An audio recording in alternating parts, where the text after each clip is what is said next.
À Bologne, en Italie, une veuve avait un fils unique qui avait coutume de jouer sur la place publique avec des enfants de son âge. Un jour, un étranger troubla ses jeux avec un mauvais vouloir évident. L'enfant lui cria de rester tranquille. L'inconnu, vexé, tira son épée et le transperça. Saisi de crainte et surpris par la violence du geste imprévu qu'il venait d'effectuer, son épée sanglante à la main, il se mit à courir et se précipita dans une maison pour s'y cacher. C'était la maison de l'enfant assassiné. Il arriva dans l'appartement de la veuve qu'il ne connaissait pas. À la vue de cet homme, cette épée couverte de sang, elle demeura interdite.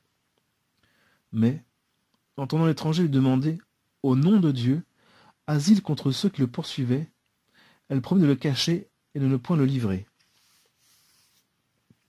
Cependant, les gendarmes, apprenant qu'il était entré dans cette maison, le cherchèrent partout sans le trouver. Comme ils allaient repartir, ils demandèrent à la dame si elle savait que son fils avait été tué par cet assassin. À ces paroles, la mère tomba évanouie. Quand elle revint à elle, on crut qu'il serait impossible de la sauver, tant ce coup l'avait abattue. Mais, s'en remettant à la digne providence, elle retrouva une grande énergie et résolut de pardonner au meurtrier de son fils et, plus encore, de le traiter avec charité. Elle alla à la cachette de l'assassin, ne lui fit pas de reproche, lui remit une bourse et lui indiqua une issue discrète au bout de laquelle l'attendait un cheval sellé, prêt à partir. Sur ce, elle se mit en prière pour l'âme de son fils.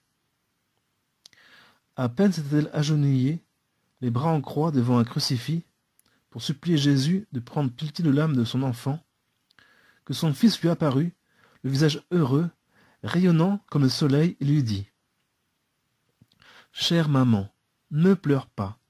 Il ne faut pas me plaindre, mais envier mon sort. Car la charité chrétienne dont tu as fait preuve envers mon meurtrier m'a tiré immédiatement du purgatoire.